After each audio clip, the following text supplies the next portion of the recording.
প্রতিদিন ভালোবাসায় নতুন নতুন গল্প পেতে চ্যানেলটি সাবস্ক্রাইব করে পাশে থাকা বেল বাটনে ক্লিক করুন। স্যার, আমাকে দেখেন তো পছন্দ হয় কিনা।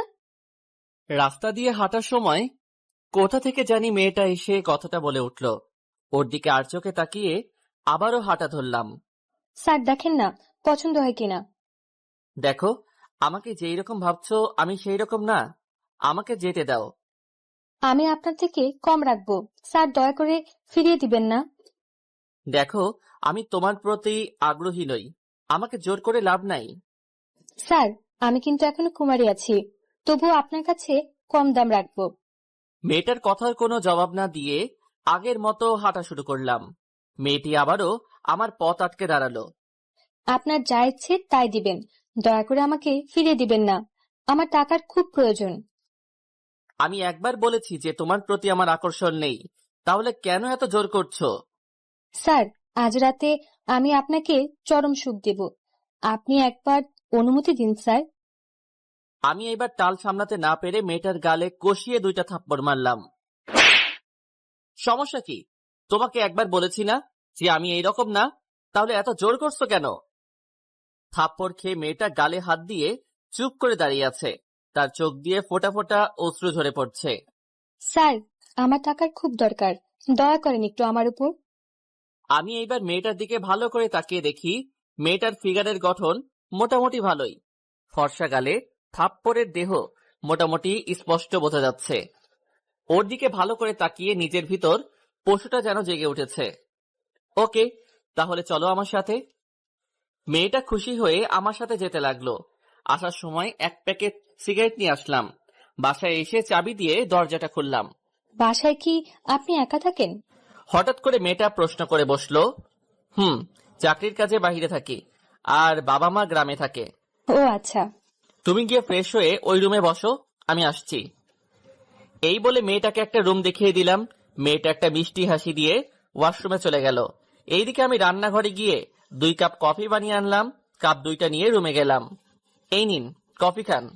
না স্যার, আমার নইলে দেরি হয়ে যাবে, আপনি আপনার কাজ শুরু করেন। এত তাড়াতাড়ি কিসের? সবুর করো, আগে কফি খেয়ে নাও। মেয়েটা আমার হাত থেকে কফির কাপটা নিয়ে চুমুক দিল। বাহ, আপনি তো খুব ভালো কফি বানাতে পারেন।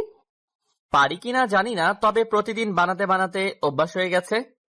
কফি খাওয়া শেষ করে কাপটা পাশে রাখলাম। দয়া করে আপনি আপনার মুখটা পরিষ্কার করে আসেন, সিগারেটের গন্ধ আসছে খুব।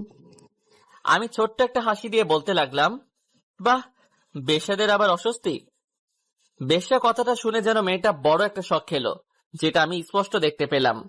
আমি ওয়াশরুমে গিয়ে ফ্রেশ হয়ে আসলাম। মেয়েটার দিকে তাকাতেই যেন আমার শরীরের কামনাটা আরো বেড়ে গেল। মেয়েটার দিকে হঠাৎ আকর্ষণ বেড়ে যাওয়ার কারণ হলো তার দেহটা। ওর দিকে আস্তে আস্তে এগোতে লাগলাম। আজকে তোমাকে সারা রাত আমার কাছে থাকতে হবে। সারা রাত থাকতে হবে? কেন? কোনো সমস্যা তোমার? তাহলে তো আপনার আজকে অনেক টাকা খরচ হবে। আপনার তো টাকার প্রয়োজন, তাহলে আমি টাকা দিতে রাজি। তাহলে আমার কোনো সমস্যা নাই থাকতে, আপনি আপনার কাজ শুরু করেন। আমি কথা না বাড়িয়ে চুপচাপ মেয়েটির দিকে এগোতে লাগলাম। মেয়েটার মুখে অজানা ভয় বিরাজ করছে, যেটা আমার একদম দেখার বিষয় না। আমি মেয়েটাকে দেওয়ালের সাথে চেপে ধরলাম। ওর লাল ঠোঁটের জোড়াটা কাঁপছে। ঠোঁট দুটোতে চুমু খেতেই যেন সে কেঁপে উঠল। আমার প্রতিটা স্পর্শে সে সাড়া দিচ্ছে, কিন্তু তাও আবার জোর করে দিচ্ছে, যেটা আমি বুঝতে পারছি।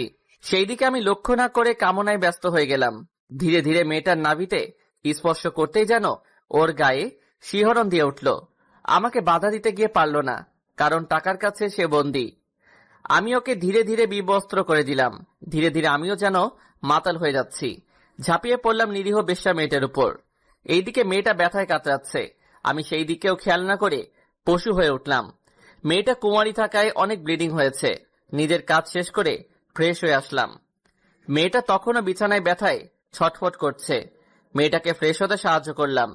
জানি মেয়েটার অনেক কষ্ট হয়েছে। আমি আরো এখন বিছানায় বসে আছি। মেয়েটা ধীরে ধীরে স্বাভাবিক হতে লাগলো। কেমন বোধ করছে এখন? এই তো ভালো বোধ করছি। আপনার সাথে মেলামেশা করলাম, অথচ আপনার নাম পরিচয়টা জানলাম না। জি, আমার নাম নিধি, এবার অনার্স ফাইনাল ইয়ারে পড়ছি। তুমি পড়াশোনা করো? আপনি হয়তো ভাবছেন যে বেশ্যা হয়ে পড়াশোনা করছি কিভাবে। ঠিক তাই। তা আপনার পরিচয় তো কিছুই জানলাম না। আমার নাম ইমন, শুধু এতটুকু জেনে রাখো। আর কোনো পরিচয় নেই আপনার? বাকিটুকু পরে না হয় জেনে নিও। আমিও এক সুন্দর গল্পের সাথে জড়িত, যেটা আজ থেকে আমার জীবনটা পরিবর্তন করে দিয়েছে। জানতে পারি কি সে গল্পটা আমি? আজ না, আরেকদিন যদি নিয়ে আসেন তাহলে ঠিকই বলবো। আজ খুব ক্লান্ত আমি। আচ্ছা, সেটা তোমার ইচ্ছা, তবে আজ থেকে প্রতিদিন তুমি আমার কাছে আসবে, অন্য কারো কাছে যাবে না। যদি না যাই তাহলে টাকা পাবো কোথা থেকে? আমি তোমাকে মোটা টাকা দিব, তাই বলছি যাবেন না। ওকে, আমি কারো কাছে যাব না। আজ যেখানে আমার সাথে দেখা হয়েছিল কাল ঠিক সেইখানে থাকবে, আমি তোমাকে নিয়ে আসবো। আচ্ছা ঠিক আছে। তুমি বসো, আমি আরেক কাপ কফি নিয়ে আসছি। আচ্ছা। আমি চলে এলাম কফি বানাতে। কফির কাপ নিয়ে রুমে ঢুকে দেখি নিধি কার সাথে যেন কথা বলছে, আর আমাকে দেখে কলটা কেটে দিয়েছে। এই নাও তোমার কফি। ধন্যবাদ। আচ্ছা, আপনি কি একা থাকেন? একাই থাকি। কেন? আপনি আপনার ঘরের যা অবস্থা করে রেখেছেন, এটা কি মানুষ করে? নিধি কথা শুনে কিছুটা লজ্জা পেলাম। আসলে সারাটা দিন অফিসে থাকি তো, তাই সহজে গোছানো হয় না। আচ্ছা, এখন বিছানা থেকে নামুন। কেন, কি হয়েছে? আরে বাবা, নামতে বলেছি, নামুন। এত কথা বলছেন কেন? আমি বিছানা থেকে নেমে দাঁড়ালাম। নিধি আমার পুরোটা রুম সুন্দর করে গুছিয়ে দিল। এই কি, তুমি এই কাজ করছো কেন? আজ করেছি, কাল আপনি করবেন। আমি আজ দেখিয়ে দিলাম। ও আচ্ছা। নিধির সাথে কিছুক্ষণ গল্প করে ঘুমিয়ে পড়লাম। ভোর রাতে অনুভব করলাম যে কেউ একজন আমাকে ধাক্কাচ্ছে। ঘুম ঘুম চোখে তাকিয়ে দেখি যে নিধি দাঁড়িয়ে আছে। কি হয়েছে তোমার? ঘুম থেকে উঠুন আর আমাকে আমার পাওনাটা দিয়ে দিন। এই যে নাও তোমার টাকা। নিধি টাকা নিয়ে আর দাঁড়ালো না, সোজা চলে গেল। আমি আবার ঘুমিয়ে পড়লাম। সকালে উঠে ফ্রেশ হয়ে নাস্তা করে নিলাম। নাস্তা করে অফিসে চলে আসলাম। অফিসের কাজ করতে করতে সন্ধ্যা হয়ে গেছে, তাই কাজটা শেষ করে গাড়ি নিয়ে চলে আসলাম সেই জায়গায় যেখানে আমি নিধিকে আসতে বলেছি। ধুর, অনেকক্ষণ হয়ে গেল কিন্তু এখনো আসছে না। ধীরে ধীরে মেজাজটা আরো বেড়ে গেল। গাড়িতে ঢুকে গাড়িটা স্টার্ট দিলাম। হয়তো আজকে নিধি আসবে না, নয়তো আমার কথা ভুলে গেছে। গাড়ি কিছুটা সামনে এগোতেই পিছনে কেউ জানি ডাক দিয়ে উঠলো আমার নাম ধরে। গাড়িটা ব্রেক ধরে নেমে দেখি নিধি আমার দিকে আসছে। কি হলো, তোমার এত দেরি হলো কেন? বাসায় কাজ করছিলাম, তাই দেরি হয়ে গেছে। ওকে, গাড়িতে বসো তাহলে। বসছি। নিধি গাড়িতে বসলো, আমি ড্রাইভ করতে লাগলাম আর সিগারেট খাচ্ছি। আচ্ছা, আপনার এটা না খেলে হয় না? সিগারেটের কথা বলছো? ওইটার কথা বলছি। ইচ্ছে করলে ছাড়া যায়, কিন্তু ইচ্ছে করেই ছাড়ি না। আজ থেকে আর আপনি সিগারেট খাবেন না। আপনার কথা হবে নাকি? আমার কথাই হবে। আপনি আর সিগারেট খাবেন না, এটা খুব খারাপ শরীরের জন্য। আচ্ছা, চেষ্টা করবো ছেড়ে দেওয়ার। হাতের সিগারেটটা ফেলে দিন। দিচ্ছি। এই বলে হাত থেকে সিগারেটটা ফেলে দিলাম। এই তো গুড। আর যাতে না দেখি এগুলো খাচ্ছেন। আমি কিছু না বলে নিধির দিকে তাকিয়ে আছি। এই, রাস্তায় তাকান, না হলে অ্যাক্সিডেন্ট হবে। নিধির কথায় রাস্তায় মন দিলাম। তাকিয়ে তাকিয়ে কি দেখছেন? তোমাকে দেখছি, অপরূপ লাগছে তোমাকে। আমি তো আমার সবকিছু আপনাকে দিয়েছি। কিন্তু একটা জিনিস দেননি। কি দেই নাই আমি? না হয় পরেই বলবো। আচ্ছা। কথা বলতে বলতে দুজনে বাসায় চলে আসলাম। তুমি গিয়ে ফ্রেশ হয়ে আসো। আপনিও হয়ে আসুন। আসছি আমি। আমি চলে আসলাম ফ্রেশ হওয়ার জন্যে। ফ্রেশ হয়ে এসে কফি বানালাম। কফির কাপটা নিয়ে নিধির কাছে গেলাম। এই নাও, কফি খাও। আপনি এত কফি কিভাবে খেতে পারেন? কাপটা হাতে নিয়ে বলল, বাসায় একা থাকি তো, যখন ইচ্ছে বানিয়ে খাই, তাই অভ্যাস হয়ে গেছে। কফি খাওয়া শেষ করলাম দুজনে। নিন, এবার আপনি আপনার কাজ শুরু করেন। কাজ শুরু করা যাবে, আগে তুমি কেন এই লাইনে এসেছো তার গল্পটা শোনাও আমাকে। আচ্ছা, সেটা না হয় কাজের পর শোনাবো। আপনি আগে কাজ শুরু করেন। আগে তুমি গল্পটা বলো। গল্প শোনাচ্ছি আপনাকে ভালো করে। এই বলে নিধি তার ঠোঁট দিয়ে আমার ঠোঁট দুইটা তার দখলে নিয়ে যায়। নিধিকে সামলাতে না পেরে সাড়া দিতে লাগলাম আমি ওর প্রতিটা স্পর্শে। নিধিকে যখনই স্পর্শ করি ততবারই সে কেঁপে কেঁপে উঠছে, যেন অজানা শিহরণ বয়ে যাচ্ছে আমার শরীরে। আমি নিজের কাজে ব্যস্ত। এক পর্যায়ে নিধিকে বিবস্ত্র করে নিজের চাহিদাটা মেটাতে লাগলাম। মেয়েটি জবাই করা মুরগির মতো ছটফট করছে। হঠাৎ নিধি কোনো সাড়া দিচ্ছে না। তাকিয়ে দেখি ও অজ্ঞান হয়ে গেছে। নিজের চাহিদার কাজটা রেখে পানি ছিটিয়ে দিলাম ওর মুখে। নিধি চোখ মেলে তাকালো। ঠিক আছো তুমি? কিছুটা। ওকে, তুমি রেস্ট নাও, তোমাকে আর বিরক্ত করব না। না না, আপনি আপনার কাজ করে যান, আমি সহ্য করে থাকতে পারবো।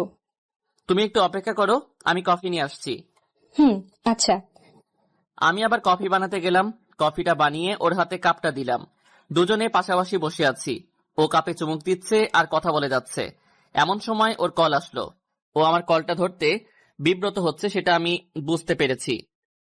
তুমি কলটা ধরো আর স্পিকার অন করে কথা বলো। নিধি কিছু না বলে চুপচাপ আমার দিকে তাকিয়ে আছে। কি হলো, কথা কি কানে যাচ্ছে না? কলটা ধরে স্পিকারটা অন করো। মেয়েটা অনিচ্ছা সত্ত্বেও আমার জোরাজোরিতে বাধ্য হয়ে রিসিভ করলো কলটা। কলটা রিসিভ করতেই একটা বাচ্চা ছেলের আওয়াজ শুনতে পেলাম। আপু, তুমি কই? আজকেও বাসায় আসবে না? আজকে অনেক চাপ রে অফিসে, তুই খেয়ে ঘুমিয়ে যা। না, আমি তোমাকে ছাড়া খাবো না, তুমি আসলে খাবো। তুই এখনো কিছু খাস নাই? না, তুমি না আসলে আমি খাবো না। একটু বুঝার চেষ্টা কর ভাই, আমি কাজে আছি, ফিরতে ফিরতে সকাল হয়ে যাবে। আমি তোমার সাথে আর কথা বলবো না, তুমি মায়ের সাথে কথা বলো। কিরে নিধি, তুই আজকেও কি বাসায় আসবি না? কি করে আসি আমি? চাপ অনেক, আসা সম্ভব হবে না। তুই ছাড়া যে অপু খাবার খাবে না। তুমি ওকে একটু বুঝিয়ে শুনিয়ে খাইয়ে দাও। চেষ্টা করেছি অনেক, কিন্তু পারছি না। তুমি ওকে মোবাইলটা আবার দাও। বলো আপু। লক্ষ্মী ভাই আমার, আজকে খেয়ে নে, কাল আমি থাকবো তোর সাথে, আর তোর জন্য অনেক চকলেট কিনে আনবো। আচ্ছা, আজকের মতো খাচ্ছি, আর খাবো না। খেয়ে চুপ করে ঘুমিয়ে যা। আচ্ছা আপু, মায়ের সাথে কথা বলো। কিরে, কিছু বলবি? তুই কি কিছু খেয়েছিস? খেয়েছি আমি, তোমরা খেয়ে ঘুমিয়ে যাও। আচ্ছা, সকালে তাড়াতাড়ি চলে আসিস। আচ্ছা, আসবো। নিধি কল কেটে দিল। পাশে বসে থাকা আমি পাথর হয়ে বসে রইলাম। খেয়াল করলাম ওর চোখের কোণে পানি। রাতে খাবার খেয়েছো? খেয়েছি। আমার দিকে তাকাও। নিধি আমার দিকে একবার তাকিয়ে চোখ নামিয়ে ফেলল। তোমার চেহারায় বলে দিচ্ছে তুমি কিছু খাওনি, তাহলে মিথ্যে বলেছো কেন? নিধি চুপ করে রইল। 1 মিনিট অপেক্ষা করো, আমি আসছি।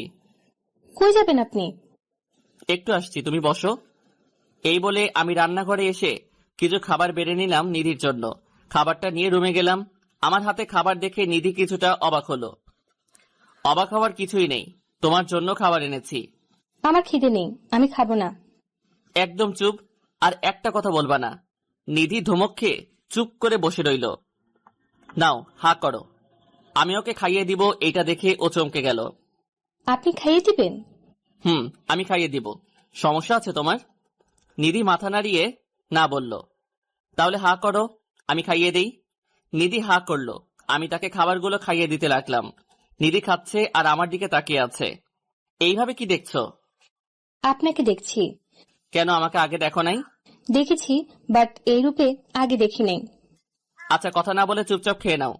নিধিকে খাইয়ে বাকি খাবারগুলো রেখে আসলাম। এইবার বলো, তুমি কেন এই পথে নেমেছো? এই প্রশ্ন করার পর নিধি কিছুটা কষ্ট পেলাম, সেটা আমি বুঝতে পেরেছি স্পষ্ট। কি হলো, বলবা না? শুনতে চান আমার গল্প? তাহলে শুনুন। আমার জীবনে কোনো অভাব ছিল না, ভাবিনি কোনোদিন শরীর নিয়ে ব্যবসা করব। আমার বাবার অঢেল সম্পত্তি ছিল। বাবা মারা যাওয়ার পর থেকে চাচারা সব কেড়ে নিয়ে আমাকে আর আমার ভাই আর আমার মাকে রাস্তায় বের করে দেয়। ইদানিং আমার ভাই কঠিন অসুখে ব্যস্ত, তার চিকিৎসার জন্য অনেক টাকা প্রয়োজন। মায়ের সামর্থ্য নেই টাকার জোগাড় করার, তাই বাধ্য হয়ে ভাইয়ের জন্য এই পেশাটা গ্রহণ করলাম। নিধি এগুলো বলছে আর কাঁদছে। কেন জানি না, আজ ওর কথা শুনে আমার কাছেও খারাপ লাগছে। আমি ওর চোখের পানি মুছে দিলাম। আজ থেকে তোমার ভাইয়ের চিকিৎসার ব্যবস্থা আমি করে দিব, দায়িত্ব নিলাম আমি। নিধি আমার দিকে হা করে তাকিয়ে আছে। আমি ভেবে বলছি, আমি নিলাম তোমার ভাইয়ের দায়িত্ব। নিধির চোখ দুইটা কৃতজ্ঞতায় সজল হয়ে উঠল। সে হঠাৎ আমাকে জড়িয়ে ধরল আর কাঁদছে। আপনি আমার জন্য এত কিছু করবেন? এত কিছুই কই হলো, এইবার আমাকে ছেড়ে দাও। নিধি আমাকে ছেড়ে দিল। কাল থেকে তুমি আর এইসব কাজে আসবে না, আর বাসায় নিজের পরিবারকে সময় দিবা। আপনার কাছে না আসলে তো টাকা দিবেন না। তোমাকে আমি টাকা দিব, তাই তোমার আশা লাগবে না। আর নিজের পড়াশোনাটা চালিয়ে যাও। আচ্ছা। আর আজ থেকে আমাকে তুমি করে বলতে হবে, পারবে না বলতে? পারবো। আচ্ছা, তোমার নাম্বারটা দাও, সময় হলে কল দিব। আচ্ছা দিব। এইভাবেই নিধির সাথে কিছুক্ষণ কথা বললাম, বলেই দুজনে ঘুমিয়ে পড়লাম। সকাল ভোরে ভোরে আমি ঘুমে থাকতেই নিধি চলে গেল। সকালে উঠে ফ্রেশ হয়ে নাস্তা করে নিধিকে কল দিলাম। হ্যালো, কে বলছেন? আমি ইমন বলছি। হুম, বলো। এই তুমি যাওয়ার সময় আমার কাছ থেকে বলে যাওনি কেন? দেখলাম তুমি ঘুমে, তাই আর ডাকি নাই। নিজের পাওনাটা নিবে না? ওইটা না হয় আমার ভাইয়ের জন্য জমা থাকুক। ও আচ্ছা। নাস্তা করেছো? করেছি, তুমি করেছো? করেছি। এখন কলেজে যাচ্ছি। ওকে, সাবধানে যেও। তুমিও সাবধানে অফিসে যেও। বাই। Okay bye. কলটা কেটে দিয়ে অফিসের জন্য রেডি হয়ে অফিসে চলে আসলাম। কাজ করতে করতে দুপুর হয়ে গেছে, এমন সময় নিধির কল আসলো। বলো নিধি। এই, দুপুরে কিছু খেয়েছো? না, পরে খাবো। তুমি খেয়েছো? খেয়েছি। তুমি খাওনি কেন? পরে খাবো, কাজ করছি তাই। ওকে, দ্রুত খেয়ে নিবা। খাবো। আজকে তোমার আর আমার বাসায় আসার প্রয়োজন নেই, তুমি বাসায় থেকো। আচ্ছা, থাকবো। Okay bye. কল কেটে দিয়ে অফিসের কাজে মন দিলাম। কাজটা শেষ করে বাসায় ফিরে আসলাম। রাতের খাবার খেয়ে নিলাম। ঘুমানোর জন্য প্রস্তুতি নিয়ে ঘুমিয়ে পড়লাম। এই কি নিধি, তুমি হঠাৎ বাসায়? তোমাকে ইনভাইট করতে এসেছি। আমাকে ইনভাইট করতে এসেছো? কিসের জন্য? আগামী পরশু আমার বিয়ে, তার ইনভাইট। নিধির কথা শুনে যেন আকাশ থেকে পড়লাম। আমিও যে নিধিকে মনে মনে অনেকটাই ভালোবাসি, হয়তো প্রকাশ করা হয়নি, তাই বলে নিধি বিয়ে করবে? এসব কি বলছো তুমি? তোমার বিয়ে মানে? আমার বিয়ে মানে আমার বিয়ে। তাহলে আমার কি হবে? তোমার কি হবে মানে? আমিও যে তোমাকে খুব ভালোবাসি। কি? তুমি আমাকে ভালোবাসো? অনেক ভালোবাসি তোমাকে। তোমাকে ছাড়া থাকা যে অসম্ভব। তাহলে সেটা প্রকাশ করলে না কেন? তোমাকে হারানোর ভয়ে, যদি তোমাকে হারিয়ে ফেলি তাই।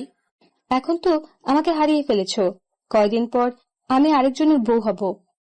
না প্লিজ নিধি, এমনটা করো না, আমি যে অসহায় হয়ে যাব।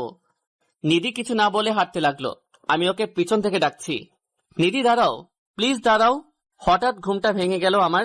পুরো শরীর দিয়ে আমার ঘাম বের হচ্ছে। তাহলে কি এটা স্বপ্ন দেখলাম? কিন্তু নিধিকে নিয়ে দেখলাম কেন? বুকটা এখনো ধপাস ধপাস করছে।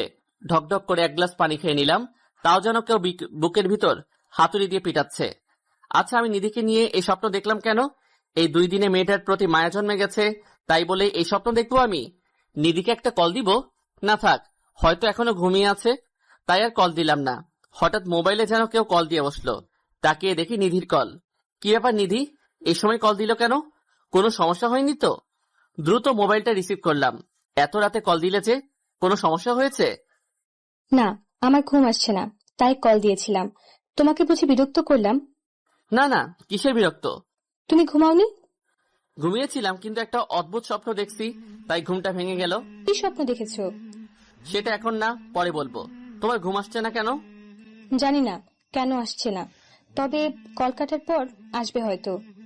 ও তাই, তাহলে ঘুমিয়ে পড়ো। সকালে আমার অফিস আছে। ওকে, গুড নাইট। কলটা কেটে দিয়ে আমি আবারও হারিয়ে গেলাম ঘুমের রাজ্যে। সকালে ঘুম থেকে উঠে ফ্রেশ হয়ে নিলাম।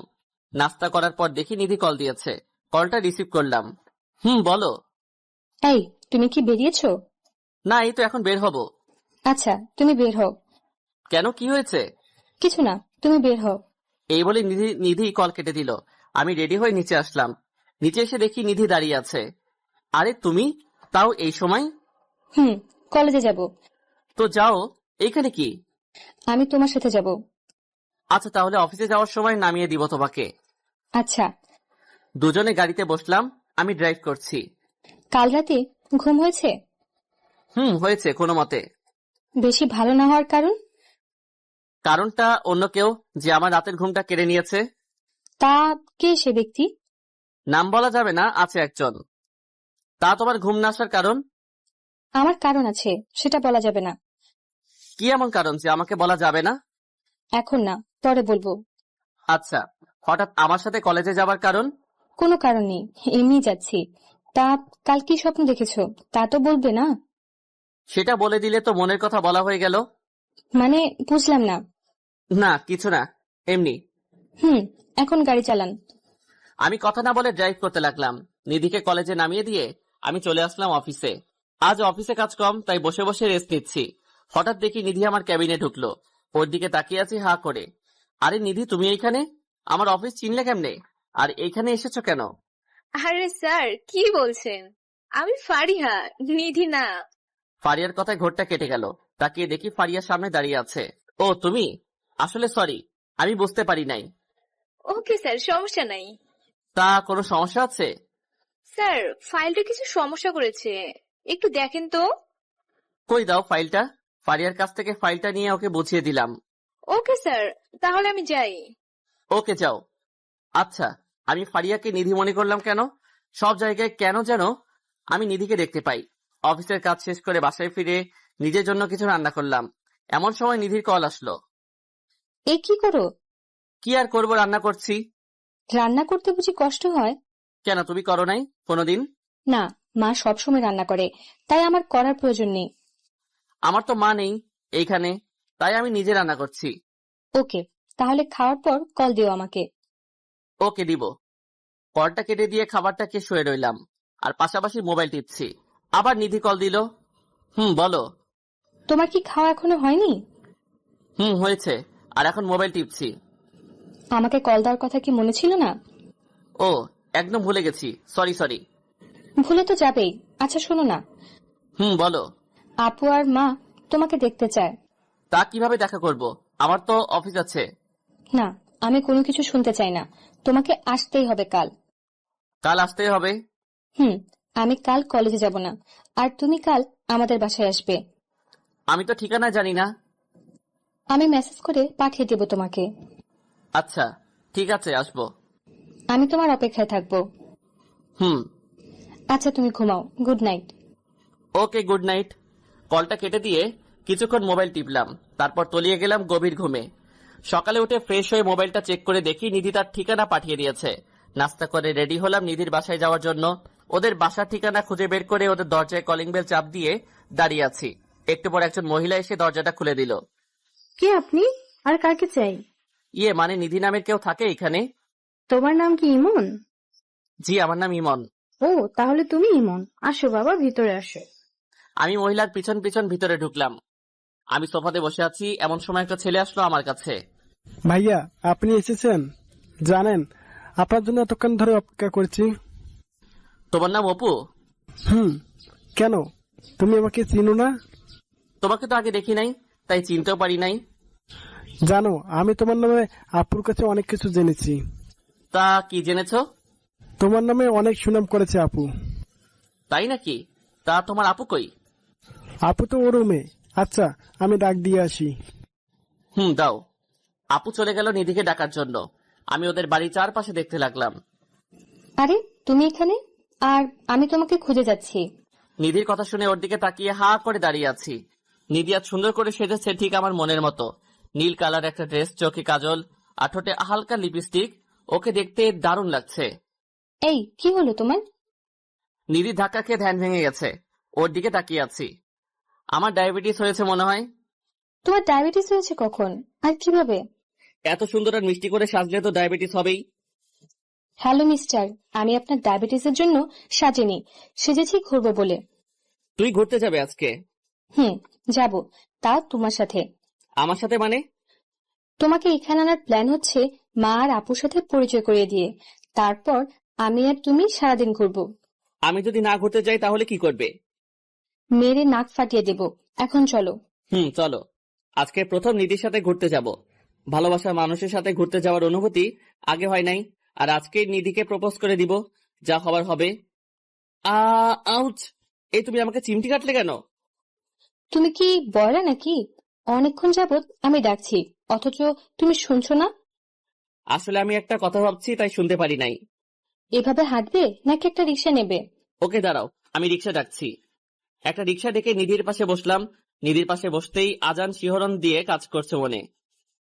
ইমন, তুমি কি কিছুই বুঝো না? আমি আবার কি বুঝবো? সত্যি কিছু বুঝো না? আরে আজব তো, বলবো তো কি বুঝবো। না, কিছু না, এমনি বললাম। চলো রিক্সা থেকে নেই, ওই জায়গায় যাই। চলো। রিক্সা থেকে নেমে ভাড়াটা পরিশোধ করে আমি আর নিধি চলে আসলাম একটা লেকের পাশে। চারদিকটা খুব শান্ত বিরাজ করছে। একটা পিচ্চি মেয়ে ফুল নিয়ে যাচ্ছে। আমি ওর কাছ থেকে অনেকগুলো গোলাপ কিনলাম। এগুলো আবার কার জন্য কিনেছো? আমি কিছু না বলে ওর সামনে গিয়ে হাঁটু গেড়ে বসলাম।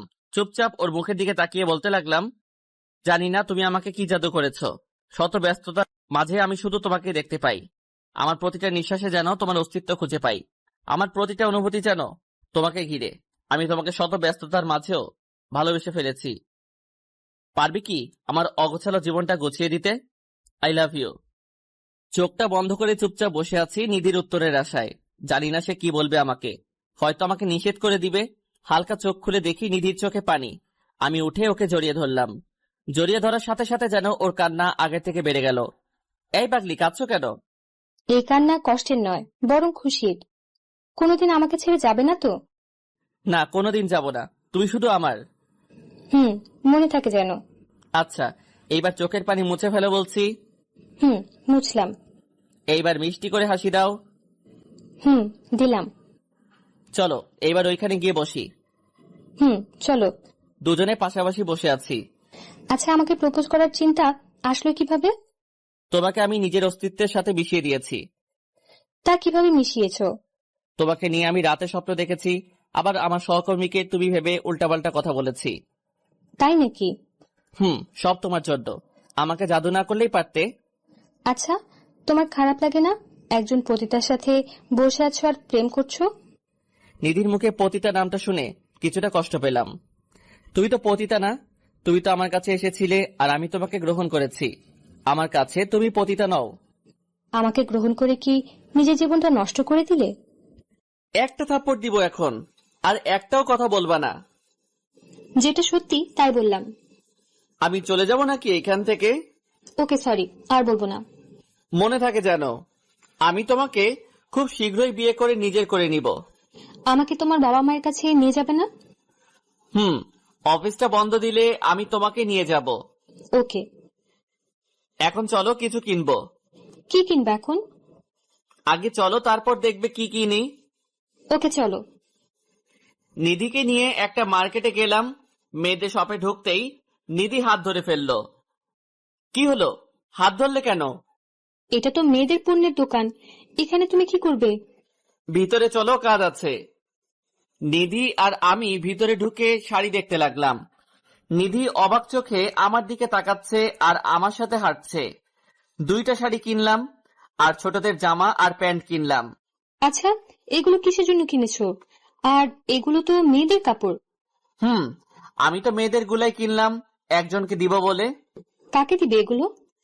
সেটা না হয় পরেই বলবো। ওকে, আজকে আর ঘুরবো না, এখন বাসায় যাব। ওকে চলো, তোমাকে এগিয়ে দিয়ে আসি। চলো। নিধিকে পাশের সিটে বসিয়ে ড্রাইভ করে ওদের বাসার সামনে নিয়ে এলাম। এই নাও, এইগুলা তোমাদের জন্য। কি, এগুলো আমার জন্য? একটা শাড়ি তোমার মায়ের জন্য, আর একটা তোমার জন্য। জামা আর প্যান্টগুলো অপুর জন্য। কি দরকার ছিল আমার জন্য এগুলো কেনার? চুপচাপ এইগুলো নাও, আমাকে আবার যেতে হবে। সাবধানে যেও। ওকে, বাই। নিধিকে বিদায় দিয়ে বাসায় চলে আসলাম। বাসায় আসতে আসতে বিকেল হয়ে গেছে। পরের দিন সকালে নাস্তা করে অফিসে যাওয়ার জন্য রেডি হচ্ছি, এমন সময় নিধি কল দিল। বলো। এই, তুমি অফিসে যাওয়ার সময় আমাদের এদিক দিয়ে আসবা। কেন? তোমার সাথে কলেজে যাব, তাই এদিকে আইসো। ওইখান দিয়ে তো আমার অনেক দূর হয়ে যাবে তাহলে। হলে হোক, তোমাকে আসতেই হবে। ওকে, আমি গাড়ি নিয়ে তোমাদের ওইখান দিয়ে আসছি। ওকে, তাড়াতাড়ি আইসো, আমি অপেক্ষা করছি। আসছি। কলটা কেটে দিয়ে তাড়াতাড়ি রেডি হয়ে নিলাম। গাড়ি নিয়ে দ্রুত চলে আসলাম নিধির বাসার সামনে।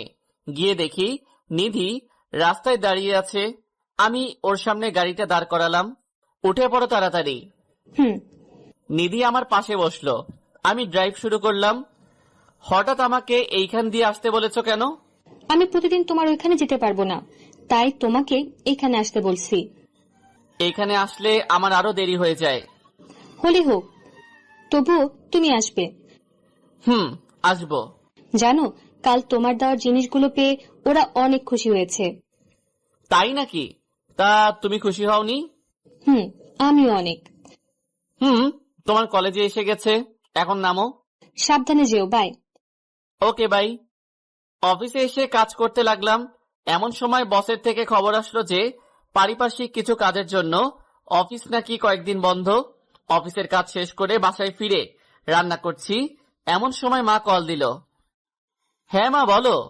কি রে বাবা, কেমন আছিস? এই তো ভালো, তুমি আর বাবা কেমন আছো? এই তো ভালো। তা আমাদের তো ভুলেই গেছিস। ধুর, কি যে বলো না, তোমাদের কি ভোলা যায়? সেই কবে যে মায়ের সাথে দেখা করছিলি, এরপর তো আর দেখা করলি না। মা, তুমি জানো ব্যস্ত থাকি খুব, তাই আসতে পারি না। তবে অফিস বন্ধ দিয়েছে। তাহলে গ্রাম থেকে ঘুরে আয়। না মা, মাত্র কয়েকদিন বন্ধ, আসাটা ঠিক হবে না। আমি কিছুই শুনতে চাই না, তুই কাল সকালে বাসে উঠবি ব্যাস। ওকে, দেখি। না, কোনো দেখা দেখি নাই, তুই কাল আমার কাছে আসবি। আচ্ছা, আসবো। তা অফিস থেকে মনে হয় মাত্র ফিরেছিস, তাই না? এখন আসলাম। কিছু খেয়েছিস? না, এখন খাবো, রান্না প্রায় শেষ। ওকে, খেয়ে নে, পরে কথা বলবো। ওকে, আল্লাহ হাফেজ। কল কেটে দিয়ে কিছু খাবার খেলাম। খাওয়ার পর নিধির কল আসলো। বলো। কিছু বলবো না, শুধু শুনবো এখন। কি শুনবা? তুমি যা বলবে তাই শুনবো। কাল আমার সাথে যেতে পারবে? কোথায় যাব? কাল আমি গ্রামে যাব, আমার সাথে যেতে পারবে? যাব। তুমি কখন যাবে? যাব সকালে। তুমি আন্টিকে রাজি করাতে পারবে? আরে, আমি মাকে বললে মা আর না করবে না। ওকে, তাহলে কাল রেডি থাইকো, আমি তোমাকে নিয়ে যাব। জানো, আমি তোমার কথায় কত খুশি হয়েছি। না, জানি না, বলো কতটা খুশি হইছো। অনেক খুশি হয়েছি, যা বলে বোঝানো সম্ভব না। থাক, বেশি খুশি হইও না, পরে কাঁদতে হবে। তাও ঠিক। আচ্ছা বাই, পরে কথা বলবো। ওকে, বাই, লাভ ইউ। এইভাবে কেটে গেল রাতটি। পরের দিন সকালে নাস্তা করে রেডি হয়ে নিলাম বাড়িতে যাওয়ার উদ্দেশ্যে। রেডি হয়ে গাড়ি নিয়ে বেরিয়ে পড়লাম নিধির বাসার উদ্দেশ্যে। অনেকক্ষণ হয়ে গেল মহারানীদের বাসার নিচে অপেক্ষা করছি। মহারানী সেজে আসলো, ওকে দেখে আমি অবাক হয়ে দাঁড়িয়ে আছি। এত সেজে আসার কারণটা আমার অজানা। এত কি দেখছো আমাকে? এইভাবে তো আমাকে প্রেমের ফাঁদে ফেলেছো। তাই? তা আমাকে কেমন লাগছে? সেটার বর্ণনা দেওয়ার জন্য আমার দাঁত নেই। কেন? তোমাকে অনেক সুন্দর লাগছে। এখন চলো। আসছি। নিধি আমার পাশে বসেছে। প্রায় ঘন্টাখানেক ড্রাইভ করছি, এখনো 3 ঘন্টার রাস্তা বাকি। এই শোনো না। বলো, শুনছি। আমার অনেক বমি পাচ্ছে, শরীরটা খুব ক্লান্ত লাগছে। মেডিসিন কিনে দিব নাকি? না, আমি একটু কাত হয়ে ঘুমাবো। কাত হয়ে গাড়ির মধ্যে কিভাবে ঘুমাবা? তুমি ড্রাইভ করো, আমি তোমার কোলে ঘুমাচ্ছি। ওকে, ঘুমাও। নিধি আমাকে শক্ত করে চেপে ধরে আমার কোলে ঘুমিয়ে গেল। এইদিকে আমি আমার মতো ড্রাইভ করছি আর নিধির মাথায় হাত বুলাচ্ছি। 3 ঘন্টা পর আমি আমার গ্রামের বাড়িতে আসলাম। এইদিকে নিধি এখনো ঘুমিয়ে আছে। এই নিধি, উঠো। কি হয়েছে, ডাকছো কেন? আমরা চলে আসছি, তুমি উঠে পড়ো। না, আমি ঘুমাবো, আমার খুব ক্লান্ত লাগছে।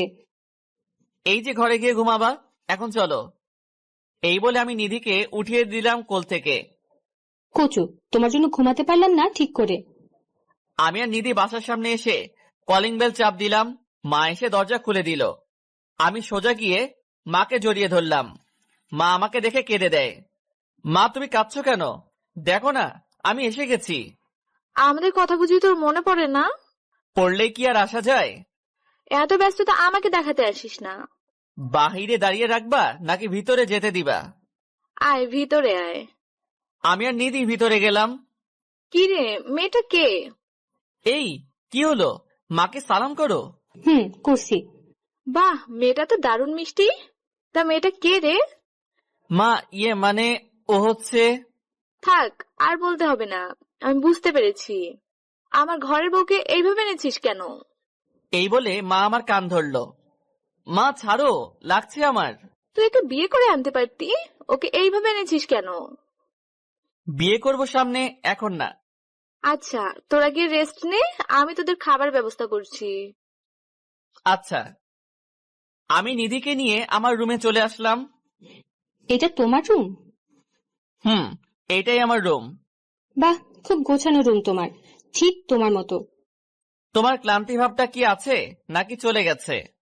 শাশুড়ি মাকে দেখে একদম চলে গেছে। ওকে, তুমি ফ্রেশ হয়ে আসো। হুম। নিধি চলে গেল ফ্রেশ হতে। আমি শুয়ে আছি, নিধি ফ্রেশ হয়ে আসলো, আমি গেলাম ফ্রেশ হতে। মা খাবার খাওয়ার জন্য ডেকে গেছে, দুজনে চলে গেলাম খাবার খাওয়ার জন্য। মা, বাবা কোথায়? তোর বাবা বাজারে গেছে। ফিরবে কখন? এই তো কিছুক্ষণের মধ্যে ফিরবে। ও, আমরা কি এবার তোর বিয়ে নিয়ে কথা বলতে পারি? পাগল নাকি? আগে আমি সেট আপ হয়ে নেই, তারপর না হয় ভাবা যাবে এইগুলা নিয়ে। সেট আপ অনেক হয়েছিস, এবার বিয়েটা কর। না, এখন না, কয়েকদিন পর। আমি তোর বাবার সাথে এই নিয়ে কথা বলবো। মায়ের মুখে বিয়ের কথা শুনে নিধির মুখ লাল হয়ে গেছে লজ্জায়। লজ্জা নিয়ে খাবারটা খেয়ে রুমে আসলাম। কিছুক্ষণ পর আমার রুমে নিধি আসলো। এ কি, তুমি আমার রুমে কি করছো? এমনি আসলাম তোমার রুমে।